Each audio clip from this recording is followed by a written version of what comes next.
नमस्कार दोस्तों, आप सभी का स्वागत है MPBIT ऑनलाइन क्लासेस के अंदर। मैं महावीर पढ़ाना आपको इंजीनियरिंग ड्राइंग के कुछ चैप्टर क्लियर करवाऊंगा ताकि आपको एग्जाम में किसी प्रकार की दिक्कत ना हो। और क्योंकि अपन को पता है कि 2-3 महीने से आपकी पढ़ाई ढंग से नहीं हो पा रही है लॉकडाउन की वजह से, तो अपन आज से कुछ ड्राइंग के चैप्टर क्लियर करने की कोशिश करेंगे। ठीक है, तो लंबकोणीय प्रक्षेप इंजीनियरिंग ड्राइंग में एक महत्वपूर्ण टॉपिक है, जिससे कि एग्जाम के अंदर आपका लगभग 35 से लेकर के 50 नंबर का एक क्वेश्चन बनता है। और अगर आप इस टॉपिक को ढंग से समझो तो आपको एग्जाम में पास होने में किसी प्रकार की दिक्कत नहीं रहती है। तो अपन चर्चा करेंगे आज लंबकोणीय प्रक्षेप के बारे में। लंबकोणीय प्रक्षेप इंजीनियरिंग ड्राइंग में जो क्वेश्चन पूछा जाता है उस हिसाब से मैं आपको स्टार्ट से समझा रहा हूँ।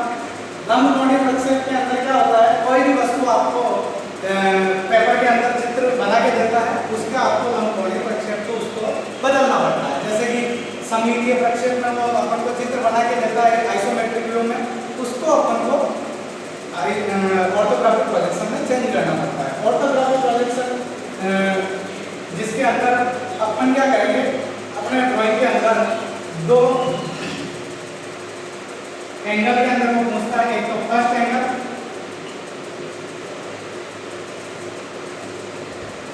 और एक थर्ड एंगल।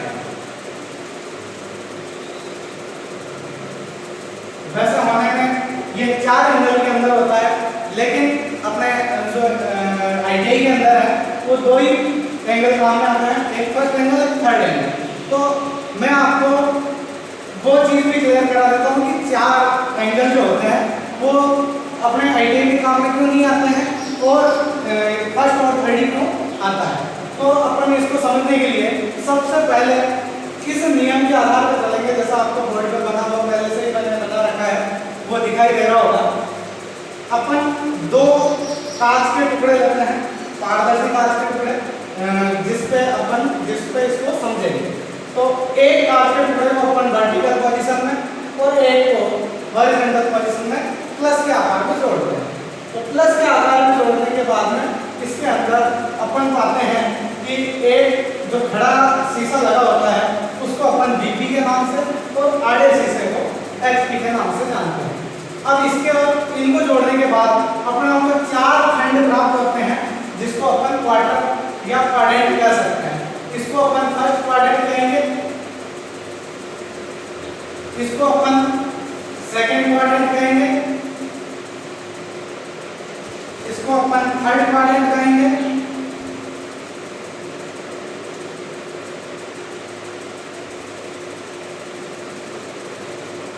और इसको फोर्थ क्वाड्रेंट कहेंगे।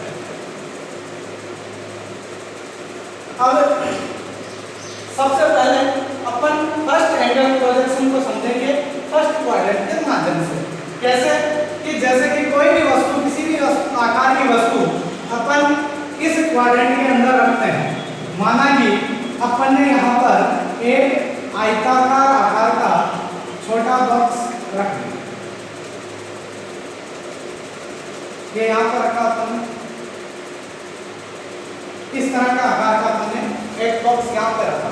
तो इसके अंदर ये रहता है एलिवेशन, ये रहता है प्लान। अब अगर अपन इसको देखें तो जब इस वर्गाकार आयताकार आकार के बक्से को ऊपर से देखेंगे तो इसका जो प्लान है वो बनेगा हॉरिजॉन्टल शीशे पे इस तरह से। और एलिवेशन को जब देखेंगे तो इस तरफ तो अपना कोई शीशा नहीं है, कोई माध्यम नहीं है, तो इसका जो प्रोजेक्शन बनेगा, इसका जो चित्र बनेगा वो बनेगा यहाँ वर्टिकल वाले पोर्शन।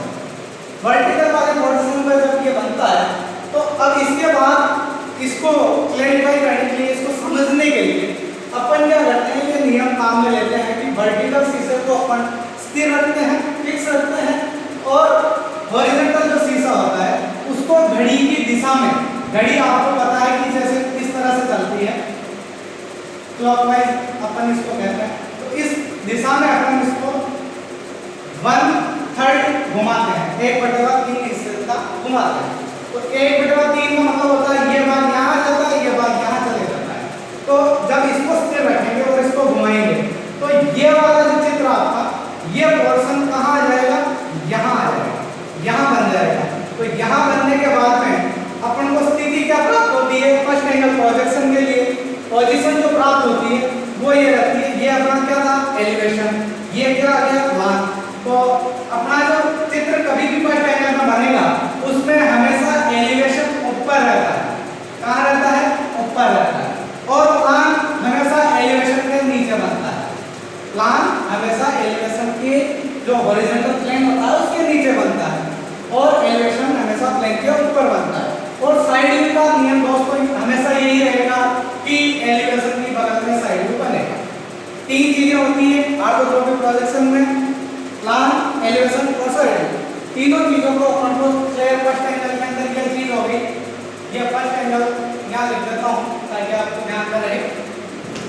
एलिवेशन, प्लान और साइड व्यू तीन चीजें होती है, तीनों अपन को क्लियर हो गई फर्स्ट एंगल में अपन को कैसे बनानी है। लेकिन इसमें एक छोटा सा अपन को ध्यान रखना है कि वो क्या ध्यान रखना है कि आप अपना जो एलिवेशन है चित्र के अंदर, जैसे इस चित्र में अपने बाईं हाथ की ओर था, लेकिन कभी एलिवेशन को पेपर के अंदर इस तरफ दे दे तो अपना चित्र जो है हमेशा एलिवेशन की उसकी विपरीत दिशा में बनेगा। कैसे, जैसे इस तरफ दे देता तो एलिवेशन की जो पोजीशन होती, एलिवेशन की जो पोजीशन होती वो इस तरह से होती है और साइड में यहाँ ये दिशा का परिवर्तन हो जाता है इस तरह से। ठीक है, तो अब अपन को ये ध्यान में रखना है कि जिस तरफ एलिवेशन एग्जामिनर ने अपन को दिया है पेपर के अंदर उसकी विपरीत दिशा में उसको बनाना है। ठीक है, ये फर्स्ट एंगल का मैटर था जो आपको लगभग क्लियर हुआ होगा। अब इसके बाद में अपन देखते हैं सेकंड एंगल के अंदर क्या होता है। सेकंड एंगल में अपन इसी वस्तु को अगर यहाँ रखें तो इसका चित्र किस तरह से बनाते हैं। यहाँ पर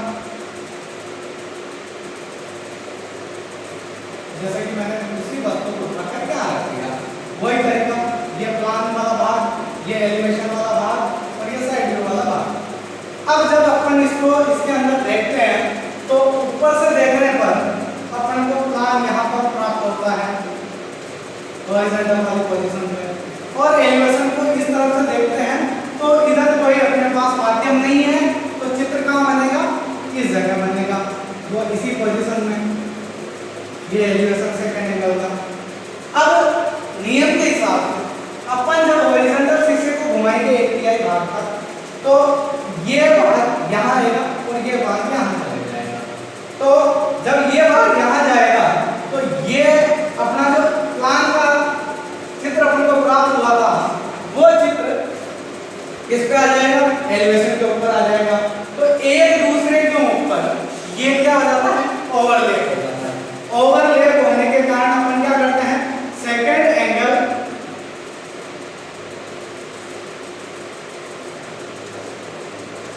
अपन प्रक्षेप काम में नहीं लेते हैं। क्यों नहीं लेते हैं, क्लियर हुआ, क्योंकि प्लान और एलिवेशन सेकंड एंगल के अंदर क्या होता है, एक दूसरे के ऊपर ओवरलैप कर जाता है, इस वजह से अपन काम में नहीं लेते हैं। अब बात चर्चा करते हैं अपन थर्ड एंगल प्रोजेक्शन की। थर्ड एंगल प्रोजेक्शन में वही अपन को करना है कि वहां पर उसी वस्तु को उठाकर जैसे यहाँ रख के देखते हैं। ये आपको केवल समझाने के लिए है सारी चीजें, ताकि आपको कोई भी चित्र जब बनाना हो तो किसी प्रकार की समस्या का सामना नहीं करना पड़े।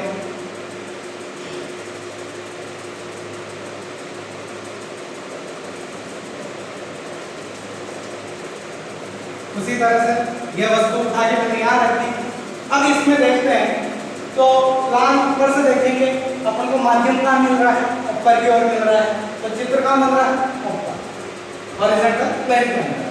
एलिवेशन को जब इधर से देखेंगे तो इधर कोई माध्यम नहीं है तो इसका चित्र कहाँ बन जाएगा अपना, ये वर्टिकल प्लेन।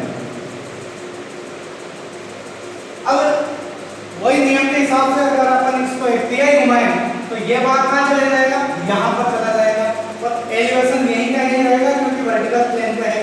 तो अपन को जो पोजीशन प्राप्त होगी इसमें वो इस तरह से होगी कि एलिवेशन को जिस तरफ से देखा उसी तरफ बना। तो ये अपने चौकड़ी बनाई और इसको समझने के लिए एलिवेशन यहाँ बना, एलिवेशन यहाँ बनेगा, प्लान ऊपर बनेगा, और साइड व्यू जैसा मैंने पहले बताया है कि साइड व्यू हमेशा एलिवेशन के बगल में बनता है। तो ये पोजीशन अपन को इसमें प्राप्त है। अब आप दोनों में अंतर कर सकते हो क्योंकि अपने काम में फर्स्ट एंगल और थर्ड एंगल आता है, तो अपन दोनों के अंतर को अच्छी तरह से समझ लें तो अच्छा होगा अपने लिए कि फर्स्ट एंगल प्रोजेक्शन ये रहा, इसमें एलिवेशन ऊपर बनता है, प्लान नीचे बनता है और साइड में एलिवेशन के बगल में बनता है। उसी तरह से थर्ड एंगल में प्लान ऊपर बनेगा हमेशा, एलिवेशन उसके नीचे बनेगा और एलिवेशन के बगल में साइड व्यू बनेगा। लेकिन अब आपको एक चीज और इसके साथ में ध्यान रखनी है, वो है कि आपके फर्स्ट एंगल में दिशाएं चेंज होती है एलिवेशन की, अगर दाएं हो तो बाएं होती है, बाएं हो तो दाएं होती है। लेकिन थर्ड एंगल प्रोजेक्शन के अंदर ये चीज नहीं होती है क्योंकि अपन इसको एलिवेशन को इधर से देख रहे हैं, इधर ही बन रहा है, प्लान को ऊपर से देख रहे हैं, ऊपर ही बन रहा है। तो ये चीज अपन को ध्यान में रखना है कि थर्ड एंगल में जिस तरफ से अपन उसको देखते हैं उसी तरफ बनाना है और फर्स्ट एंगल में विपरीत दिशा में बनाना है। ठीक है, क्लियर हो गई होगी आपको। अब इसके आगे अपन बढ़ते हैं, चौथा भी मैं आपको क्लियर करवा देता हूँ कि अपन चौथा भी काम में क्यों नहीं लेते हैं, फिर इसको एक बार समझने की कोशिश करते हैं।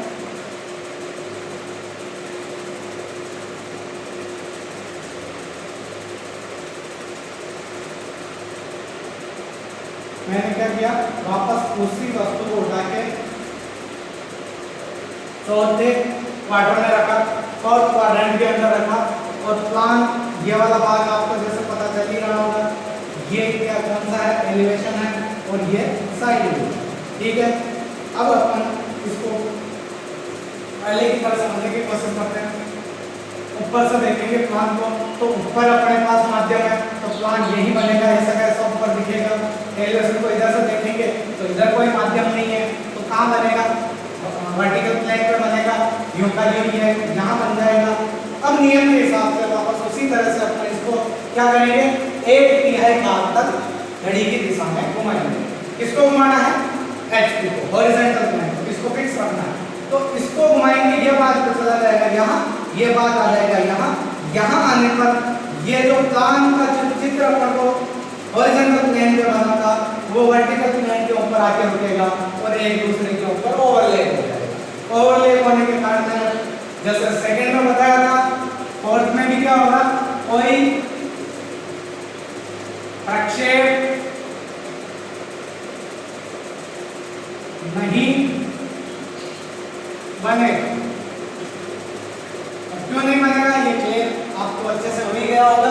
तो ये स्थिति होती है, आपको ध्यान में विशेष रूप से ये रखना है फर्स्ट एंगल में किस तरह से, कहां पर एलिवेशन, कहां पर प्लान और कहां पर साइड व्यू बनाना है। केवल दिशाओं का और प्लान एलिवेशन को ऊपर नीचे बनाने का फर्क रहता है, और इसी वजह से बच्चे का क्वेश्चन गलत हो जाता है थोड़ा सा अगर अपन मिस्टेक कर रहे हैं। तो आपको ये वीडियो आपके पास हमेशा अवेलेबल रहेगा, आपके फोन में रहेगा। बार बार इस चीज को आपको क्लियर करना है, समझना है कि प्लान एलिवेशन कहाँ पर अपन को एग्जाम में जो चित्र देते हैं उसका कहाँ बनाना है। अब ये चीज ड्राइंग के अंदर आपके पूरा जो मैंने स्टार्टिंग में बताया, जैसा 35 से 40 नंबर का क्वेश्चन 50 नंबर का भी कभी कभी दे देते हैं, तो आपको इसको अच्छे से समझना है। उसके लिए एक एक चीज का आपको ध्यान में रखना है। वो क्या रखना है कि अब मैं आपको आगे बता रहा हूँ कि क्या क्या चीजों के आपको नंबर मिलते हैं एग्जाम के अंदर। तो अपन देख लेते हैं आगे।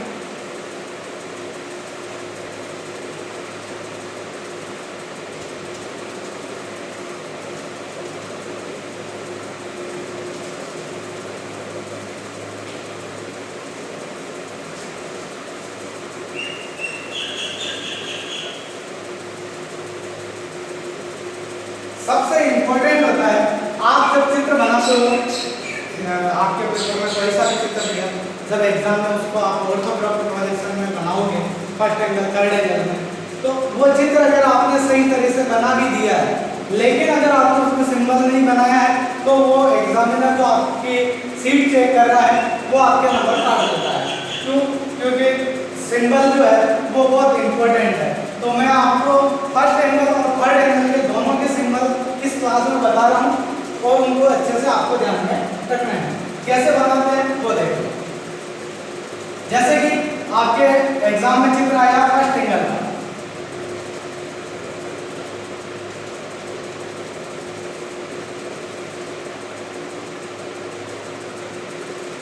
आपके पास फर्स्ट एंगल का चित्र आया तो फर्स्ट एंगल का जो सिंबल बनेगा उसका तरीका ये रहेगा। सबसे पहले आप सेटिस्फाई और पेंसिल की सहायता से एक सेंटर लाइन बनाओ। सेंटर लाइन लाइनों वाले चैप्टर में आपको पढ़ाया है क्लास के अंदर। लाइनों वाले चैप्टर में सेंटर लाइन इस तरह से बनती है, एक लंबा डेज उसमें एक छोटा डेज और फिर लंबा डेज, ऐसा करके कंटिन्यू चलती रहती है।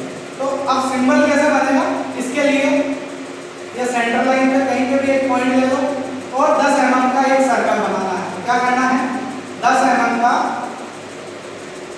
प्रकार की सहायता से, कंपास की सहायता से आपको क्या करना है, सर्कल बनाना है, गोला बनाना है। ये डबल गोला बनेगा। ये 10 mm का हो गया। उसके बाद आप 15 mm का लें, 10 और 15 दो चीजें हो गई आपके सामने। अब फर्स्ट एंगल का जो आपको बनाना सिंबल, उसमें ये जो सेंटर आया वहां से भी एक 90 डिग्री पर सेंटर लाइन आपको खींचना पड़ेगा।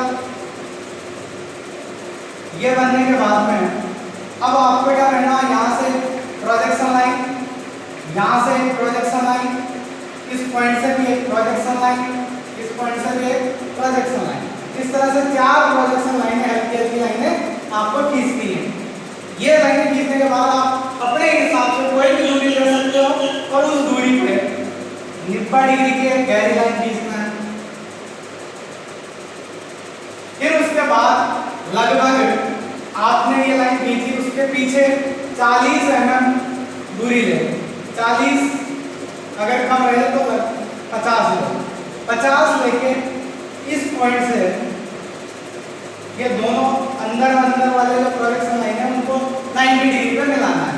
ये मिलाने के बाद इन दोनों को सेटर स्क्वायर की सहायता से ऐसा तिरछा, इस तरह से तिरछा मिला देना। इसको भी इस तरह से तिरछा मिला देना। आपका ये टेपर, एक तरह का टेपर बार जो बना है, ये बनने के बाद हल्की लाइनों को आप चाहो तो रबर की सहायता से सीट पे मिटा सकते हो। मिटा दोगे तो आपका चित्र कैसा लगेगा, अच्छा लगेगा और परफेक्ट रहेगा। ये जो सिंबल होता है लगभग आईडीए से 5 से 7 नंबर आपको एग्जाम के अंदर देखे जाता है। कितने? 5 से 7 नंबर। तो आपको सिंबल का ध्यान रखना है। ये फर्स्ट एंगल का है। अब मैं आपको थर्ड एंगल का सिंबल भी बताता हूँ कैसे बनाया जाता है। वैसे कॉमन है दोनों सिंबल, अंतर छोटा सा अंतर है जिसको मैं आपको क्लियर करवाने जा रहा हूँ। इसको मिटा देता हूँ मैं।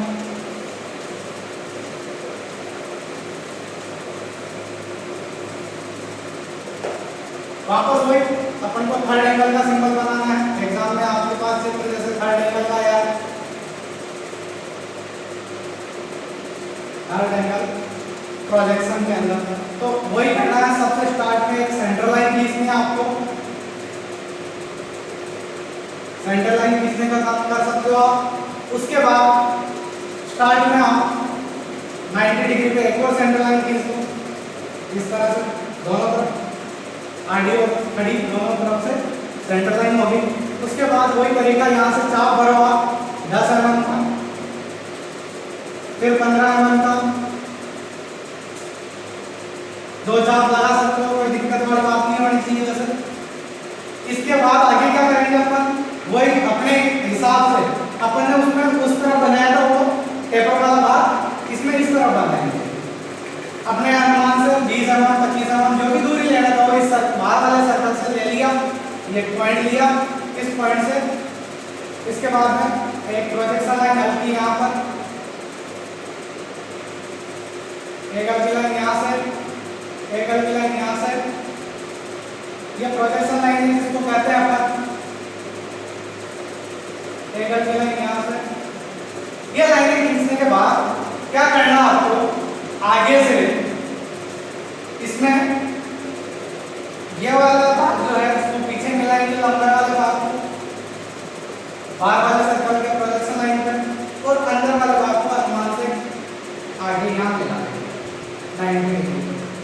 बाद वही काम है, इसको इससे मिलाओ टेपर में, इसको इससे मिलाना है टेपर में। बाकी ये कंप्लीट हो जाने के बाद जैसा मैंने पहले बताया है, जो प्रोजेक्शन लाइन है उनको हल्की लाइनों को अपन क्या कर सकते हैं, मिटा सकते हैं, ताकि अपना जो चित्र है वो अच्छा दिखे और अच्छा बने। ये इस तरह से आपका थर्ड एंगल प्रोजेक्शन का आपका सिंबल जो है वो कंप्लीट हो। तो इस तरह से दोनों सिंबलों को आपको ध्यान में रखना है, एग्जाम में ये जरूर बना के आना पड़ता है ताकि अपने नंबर कट नहीं हो, ठीक है। तो लंबकोणीय प्रक्षेप की ये शुरुआत की जानकारी थी। अपन इसके आगे जो चित्र है आइसोमेट्रिक के चित्रों को ऑर्थोग्राफी में कन्वर्ट करना सीखेंगे। और आज के लिए क्लास बहुत है, थैंक यू, धन्यवाद।